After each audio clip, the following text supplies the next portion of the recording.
Powered by Dr. Podcast, your audio factory, turning ideas into a signature sound. Leonardo Ferragamo is the president of Salvatore Ferragamo from 2021. And he studied economics first in the University of Lausanne in Switzerland, then at Columbia University in the United States. He had a long career as a young man. He started very young.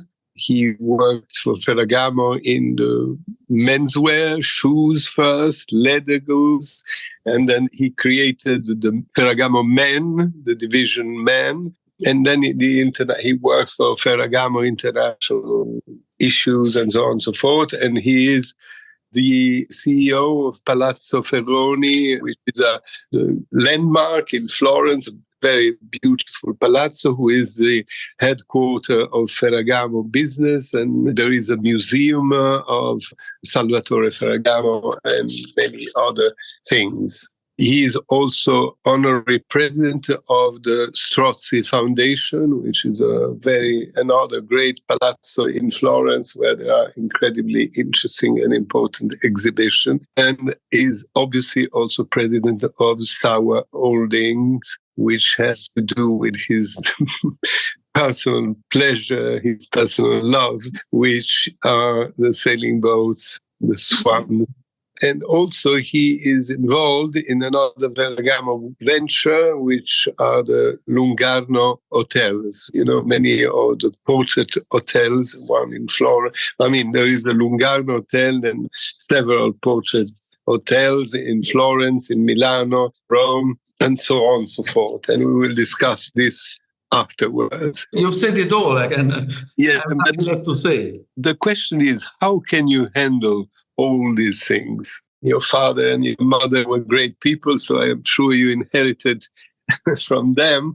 But how do you organize your life with all these different chairmanships and jobs? Well, some of them are really not so much time consuming, and they come from activities that I handled in the past, like you mentioned, Palazzo Strozzi, and like I'm honorary chairman of Alta Gamma. These are things that I have done more at institutional level in previous years, and for gratitude, I guess, they have named me honorary member. So I keep in touch. I try to be of support in some of their activities, but definitely these are not the time-consuming activities. I think the ones that I'm mostly committed to is Salvatore Ferragamo, which I have taken on, as you said, 3 years ago as a non-executive chairman. The hotels and real estate. Palazzo Feroni is one of our holding companies. I have managed this holding company for the last 25 years. And there's a good structure that we have built over the years that is really handling at executive level. So I really play very much a teamwork with them on the key decisions, but the running of these operations is left to them. I like to say that the hotel activity is something that we added in our family because it was something we had very much at heart. That was almost 30 years ago, in the second half of the 90s. And it was a time when Florence was really lacking a proper hospitality proposition. And so we wanted to give, on one side, a contribution to what Florence could offer to so many foreigners, but also to express what we had learned in the fashion activity in a sector that is very close to us. And the two activities can influence one the other. And so I have been managing this for the last 30 years, and we have 6 hotels in Italy. The last one, which is the Port of Milano, has been a significant addition a year and a half ago. And it's something that has a proper CEO, a proper structure, and a lovely and qualified team to manage them. The Port of Milan is an exceptional thing. It's a very old building who was the oldest seminar of the Archbishop of Milan. It was created by Carlo Borromeo, the famous saint. And so it's a very important historical building that you, with the help, was it Mario Bellini, the architect, that helped you, or De Lucchi? Bellini was an important architect in Milano who had his offices there in the Seminario. And the one that we used are Michele Bonan, who is the architect that has done all of our hotels in these years, and Michele De Lucchi, who's a very well-established architect in Milano. But you're right, the Seminario, the Corso Venezia, is one of the most significant buildings for the church, like a seminario, because it was erected after the Protestant move in the, I don't know how you say schisma in English, in late first half of the 1500s. They decided to reform the church. And the first seminar where this reform was going to take place was the Seminario di Corso Porta Venezia. And since then, it has always been a place that has been devoted to religious activities. Thereafter, it became a military base. Then it was a military hospital. In the 900s, it was rented to different people and basically didn't have any more mission to follow. And we came into discovering this by chance. The friend of ours presented it to us, and we were just so highly impressed from the beauty of this place, the structure, the architecture, the fact that it had no real destiny for the future. And so we started a long process, discussing with the church, reassuring them that we would have done something they could be proud of, and all of this. And it took us 9 years since when we founded and when we first opened it, which was late 22. And I have to say, one of the things we're very proud of having done is not having closed this environment. You often see hotels that are blocked only for the people that are going to the hotel or to the restaurants. This place is so centered, so beautiful. It could not be closed, but it should have been opened. Should have been like a gift to the Milanese and the visitor of the beautiful city. And so we opened it out, and that created an incredible reaction, because everybody realized that for 500 years, no one actually knew this place. And so it was a discovery for the great majority, if not all, of the Milanese. It is quite absurd, right in the very center of the heart of the city, that no one actually knew about it. And now it's a very, very beautiful 5-star hotel with several restaurants and a square in the middle. I mean, it's a really special place. Nevertheless, of course, Milano, of course, much smaller, but as elegant in Rome, a so-called kind of boutique hotel in Via Condotti in the center under the Spanish Steps. But your city, I mean, the Ferragamo, after your famous father left the United States in the late 20s, and he moved to Florence. And Ferragamo is Florence in a way, right? That's what he wanted, and that's what your mother and your brothers and your sisters and yourself, you have kept as the center of Ferragamo. But it's important to remember that you started in America, and probably, all this luxury business, this fashion business that comes from Italy, from France to the United States, you were the first. Because your father started in the early 20s and became successful in Hollywood, and all the actresses, all the famous people were wearing his extraordinary shoes. Isn't it like this? And then Florence. So do you kept this balance, United States, Florence?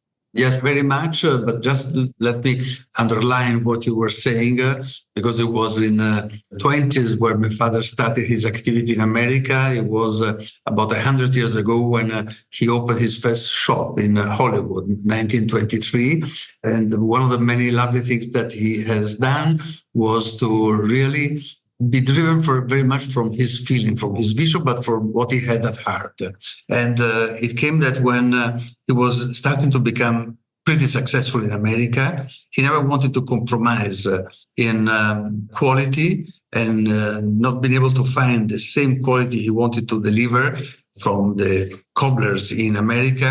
He started this dream of coming back to Italy to establish his production here with the artisan he had known in his early days and to export it to America.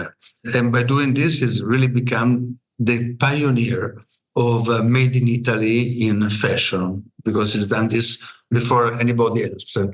On top of this, when he came to Italy, he visited various cities and he chose Florence because he got just impressed with the beauty of the city, with the architecture, with the culture, the history, and last but not least, the craftsman quantity and ability that it was here. And so he chose Florence, and I cannot personally, and the same with my family, we cannot thank him enough for having chose this magnificent city as the base for the company and for our families.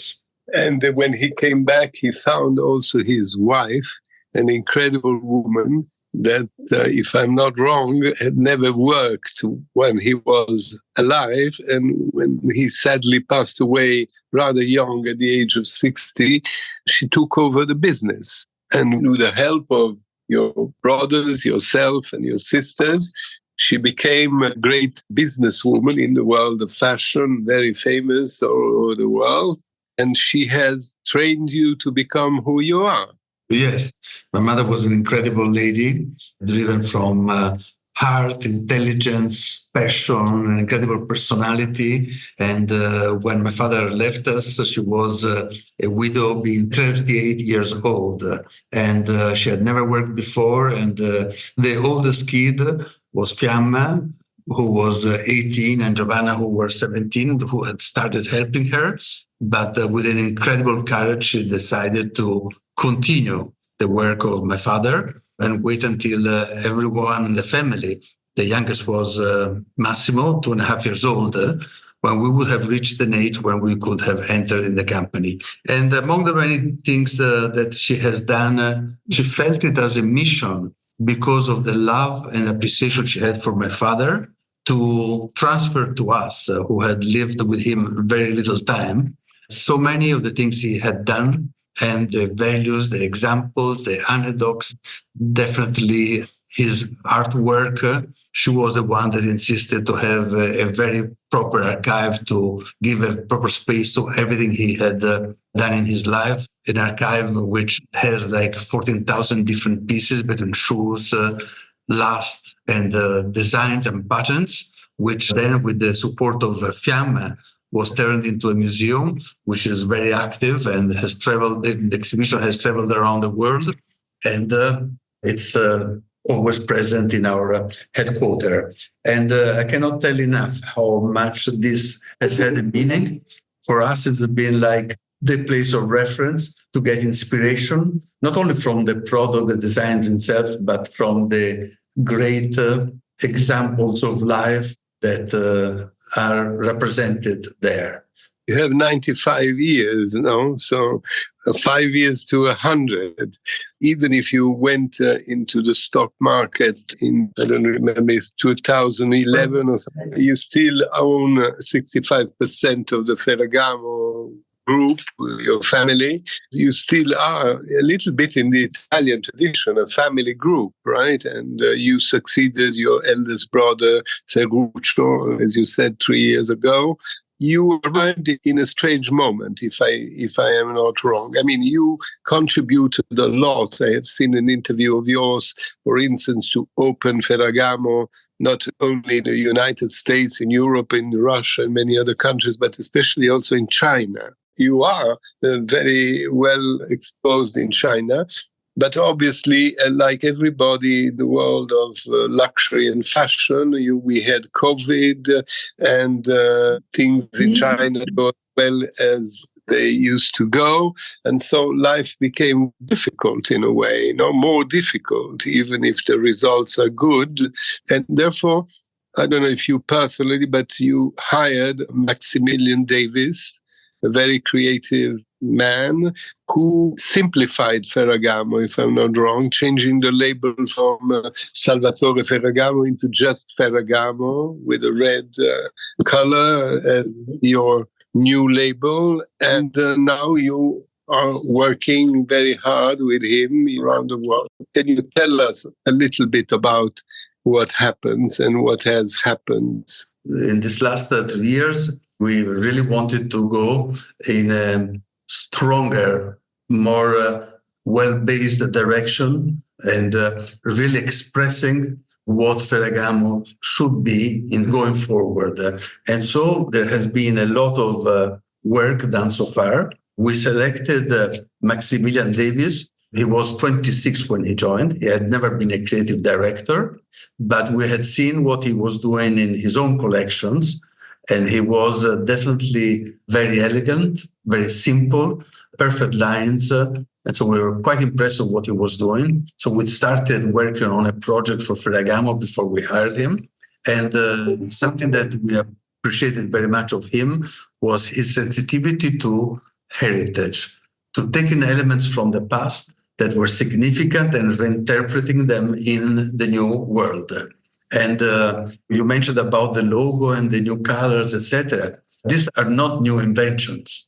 They are things that come from the past. If I tell you that the logo without Salvatore, that was a very sensitive element to take the name away from the logo after so many years. And it was sensitive because we thought that we owed it to our father. And then by going in the archives, we found out, we saw that the great majority of the time when he was making logos, and he was making a lot of them, he would use only the Ferragamo name. So we're going back to the origin in a way. And second, the logo that we identified has the same font of the first real logo that he did, which was the Lucio Venna, who was a great artist of the 30s. It is inspired from that same logo. So there is a continuity element while you are going through modernity. Likewise, the red, we needed to change the traditional two classic red we had with the new one. We chose exactly the same red from the shoes that my father did for Marilyn Monroe in 1950. And I could go on and on with these examples because I always say that heritage is a lovely privilege to have. It is a blessing, but you have to use it properly. I say that the heritage is the one side of the river from which to build the bridge into the future. What is Ferragamo today? I mean, what are the most important things? Shoes, as your father did, clothes, silk things, women, men, shoes? Well, things that have happened in these 3 years, or since Maximilian is here, which is 2 years, we have had a very interesting appreciation, a lot of appreciation, rewards on the runway. They're ready to wear with its accessories. So I think we have done some very, very good work in that respect. And there's a lot of credibility that comes from that. But when you go to what we offer in the shops, the strongest part are the handbags. In fact, we have a few styles that are becoming very strong.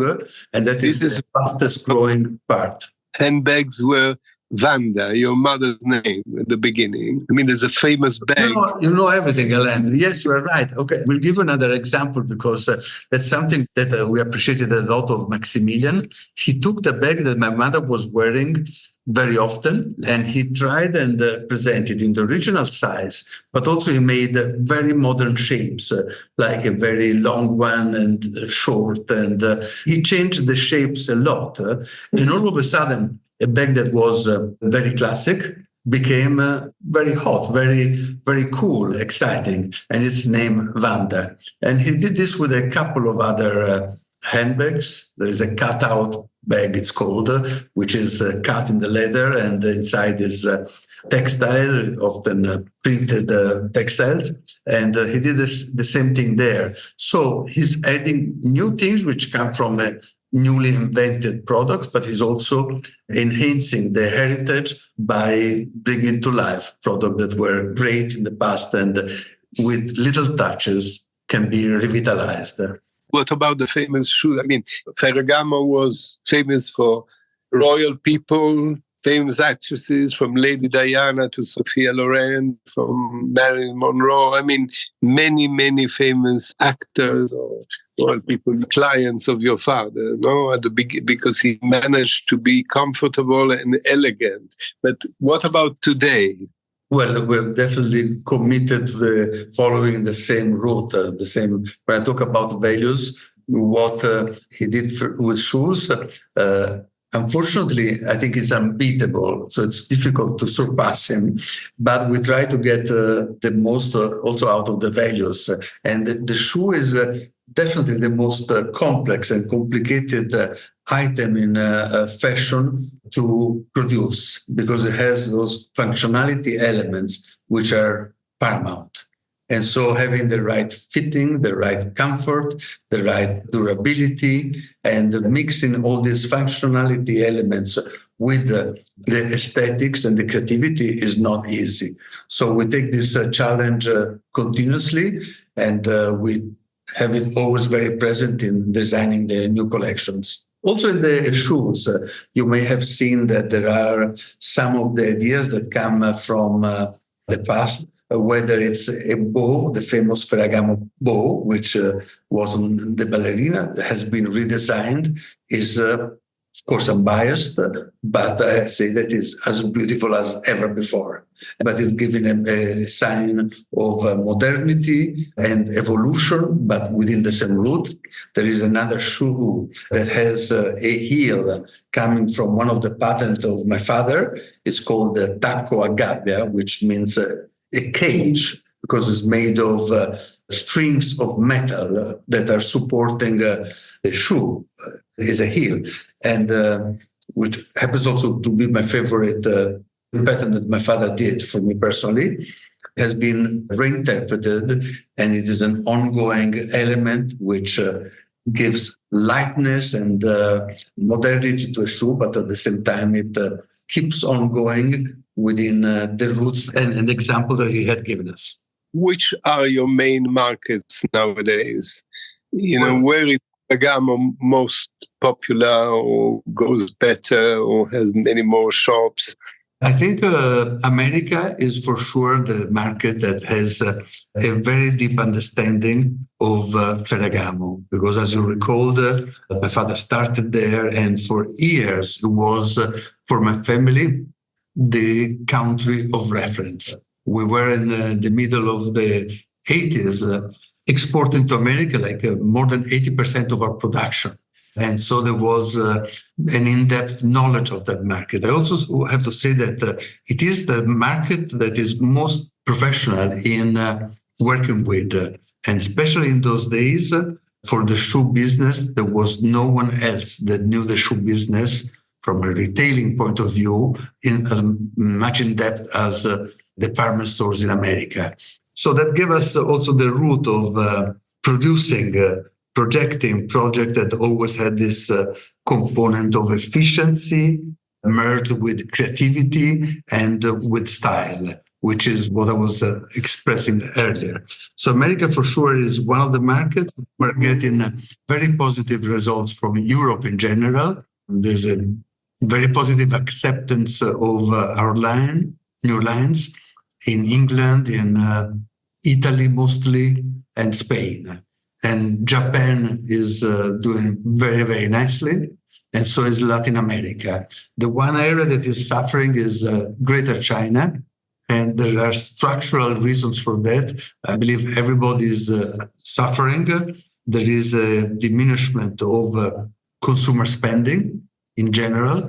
I want to see it as a pause of a long-term growth of the country.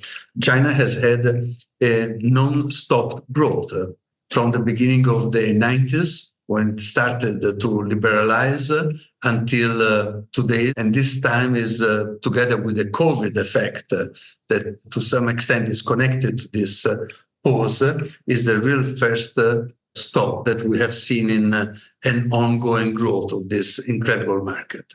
I'm confident that things will reshape in a positive way very soon. And obviously, you have been penalized like everybody else by what's going on in Russia and in the wars and all that, I imagine. We all hope it will last soon. Absolutely. What a disappointment having to live with these two very heavy and sad and scary wars. I don't think our generation was used to this situation any longer. And the hopes are that the wisdom will prevail and will find solution to end them soon. Now, let's go to more happy things. We are in a season of Olympic Games. You are a sportsman. Since the age of 15, 16, you were racing Flying Dutch boats. So you are a passionate man of the sea, of the sailing boats. You still have this passion and the passion of racing, and you have your own boats. But at a certain moment of your life, because you had a boat called Swan, you got involved into this incredible company that is based not in Florence, always with an F, but in Finland. And your destiny went to Finland, and you got involved, and then you became the owner and the chairman of this company. How is it called? Nautor Swan is the name, the proper name? Yes. So tell us about this adventure of yours, which is something private, no? It's something yours. Yeah, this has been my own project. It creates a balance of working just for your own project and with the other situation where you're working with a family. So it's two different worlds, with the goods and the bads. Apart from this, sailing has always been my passion from the early days in the Flying Dutchman. I was racing actively, not agonistically, not at the Olympic level, as you mentioned. I was never at that level, unfortunately, because I wasn't giving it also enough time. But it created a very important building of my character, sailing. I consider sailing as the sport that gives you a wonderful preparation in life, maybe one of the best you can get from a sport. And so I continued sailing and racing until I started owning a Swan and discovering what a fantastic boat that was. And thereafter, knowing the people at the yard back in the north part of Finland and starting a trip, a mental and emotional trip. The more I was going to this yard to build a new boat for myself, the more I was convinced that I wanted to do something with them. And over a long process, like 10 years, I then decided to buy this yard. And it was 1998. I was just fascinated by, in a way, finding a similar scenario to the one I grew up with, which is craftsmanship and people that have passion, pride for what they do, inventive, coming from a different world, from shoes to boat building. I found these similarities, which maybe gave me an extra motivation to pursue this. The Swan were already very iconic boats because of how they were built, etc. And I had this vision of transforming this beautiful yard, these beautiful boats, into a global, international luxury brand. And so over this 26 years, this is what I pursued. And it's a fantastic company. We have several lines of yachts, going from racing yachts to cruising, small yachts to the maxes, and now power boats. And as we're speaking, Alain, I'm also looking to the future for this company, and I'm about to create a very important alliance with a very important yard, which is called Sanlorenzo. It's a listed company, it's one of the best in the world. It's Italian. And Massimo Perotti is a very smart entrepreneur who has built this company. So I want to make sure that for the long-term future, a company and a brand like Swan, who is loved from so many people around the world, has a root of perennity. And so it can be supported from a very credible group so to launch it in the long-term future. The beginning of Ferragamo was a genial matching of comfort, style, and elegance. And style and elegance are very important. I mean, you are a very yourself elegant man and so on and so forth. So probably you found in the Swan and the elegance of the sailing itself, something that was close to you. But also, I read about these boats. I mean, there are also two other things that I can see. I mean, a kind of passion for, I don't know if it is engineering, but I mean, the building of, as much as you build a special shoes, you build a special boat, but also the competition. I mean, I think you said somewhere that competition is essential. Races. You did also many races yourself. And you said, I learned a lot from that. Can you tell me, what did you learn? What is competition for you? And well, I was saying that sailing is a lovely gym for your other life, and competition is actually boosts this gym. It is such a complete sport. It is about technology. It's about physical. It is aerial and hydrodynamics at the same time. It is about performance. It is about some physical strength, depending what boat you're sailing. And it is very much about a human dimension, living with the crew or guiding the crew. You have to live with the crew. It forces you to get the best from every one of your crew, because you cannot usually dispose of them while you're sailing. So you have to get the best each of them. And it is so much a continuous mental exercise to become competitive. It's not just by the willingness of winning. You have to really work and plan it. And of course, it's about meteorology, about wind condition. And it is about tactics and strategy at the same time. You live for a race and you know the outcome, but you have to be ready to forget about the strategy and the direction you have taken and use the tactic to move so fast and unexpectedly. And it pushes you to take a decision impulsively, faster. And of course, courage. I always say you have to not be afraid of the sea, but you have to be aware of the sea. Temerlo, ma non aver paura. You have to fear, but not to be afraid. To fear, but not to be afraid. And by saying that, it's again about a mental preparation. You have to know what you're going towards, what can happen to you. You have to be aware of the unexpected things that can happen. And when they happen, to be prepared how to face them, not to be scared because they're happening. You're a lucky man because you combine business. Swan is going well. Is it also a good business? Yes. Combine business and passion, and that's something who might reward you a lot. But you also created, because of Swan, something else, which is the Club Swan. I mean, you made a family. Maybe you are so much family that you created another family. I think this was one of the first things I did when I bought a yard, because I think at the time there were like 1,600 swans already built. And I said to myself, before we start thinking of new customers, let's make sure we take the maximum care of the one that have already believed in a Swan yacht. And so we started getting all the names and the addresses and putting them together and in a kind of virtual club.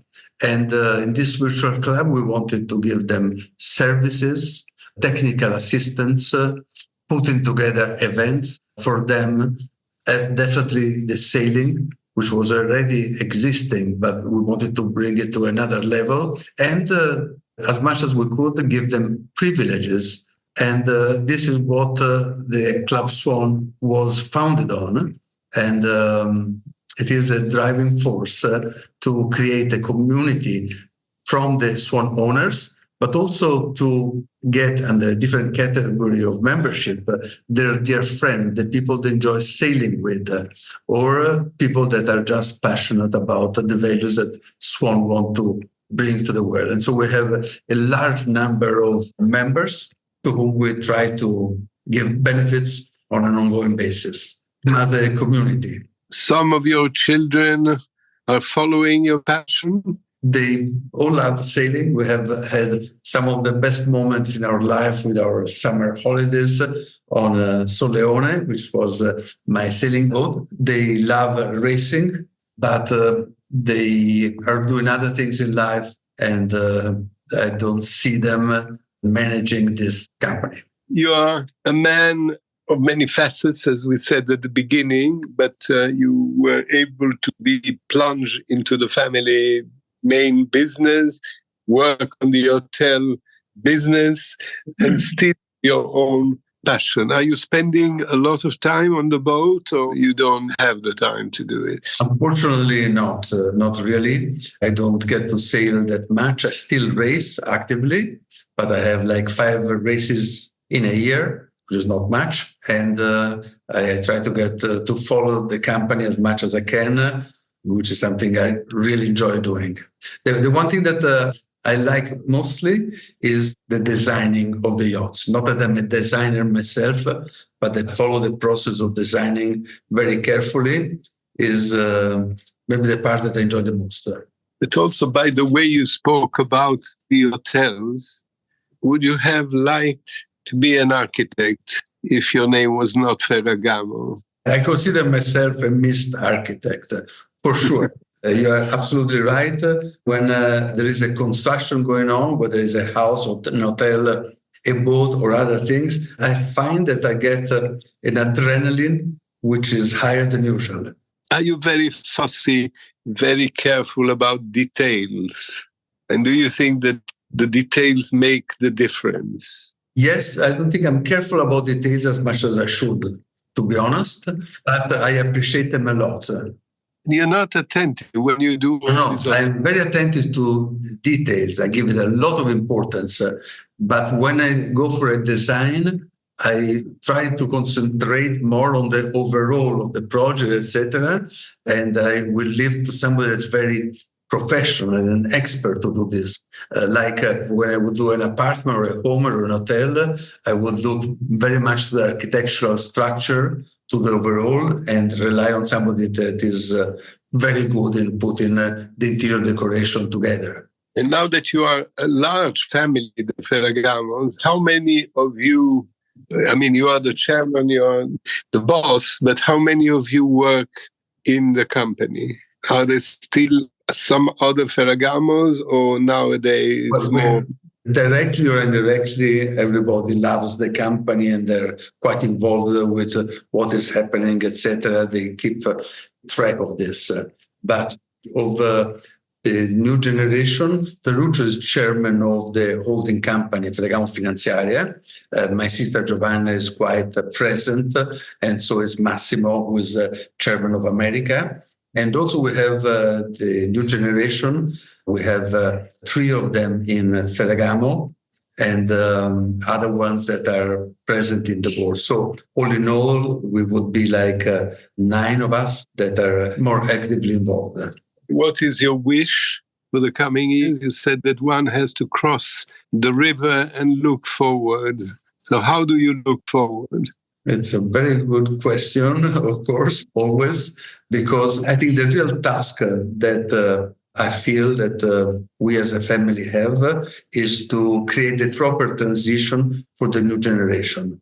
And that means working with Ferragamo, but also the hotels and the real estate, so that there is a strong, reliable organization handling this, but leaving space for the entrepreneurship. And I believe that this part needs to come from the family. So we're putting together an organization.